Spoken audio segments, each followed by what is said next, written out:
এমন মানুষের সাথে মিশবেন না যারা আপনার ব্যক্তিত্ব নষ্ট করবে।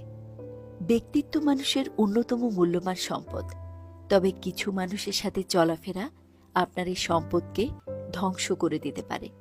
চলুন জেনে নিই সে আচরণগুলো যা আপনার ব্যক্তিত্বের উপর নেতিবাচক প্রভাব ফেলে। যেসব মানুষ প্রতিনিয়ত অভিযোগ করে, নেতিবাচক চিন্তা ছড়ায়, তাদের সাথে সময় কাটালে আপনার মানসিক অবস্থাও প্রভাবিত হবে। কিছু মানুষ সবসময় অন্যের ভুল বের করতে ব্যস্ত থাকে। এদের সাথে সময় কাটালে আপনার নিজস্ব আত্মবিশ্বাস নষ্ট হতে পারে। যেসব মানুষ সবকিছুতেই হাঁ বলে বা সবসময় চাটুকারিতা করে, তাদের সাথে চলাফেরা করলে আপনি সঠিক ও ভুলের পার্থক্য বুঝতে পারবেন না।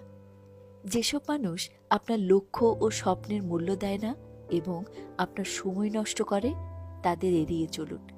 স্বার্থপর ও প্রতারক মানুষের সাথে চলাফেরা করলে এদের প্রভাব আপনার উপর দীর্ঘমেয়াদে নেতিবাচক প্রভাব ফেলতে পারে।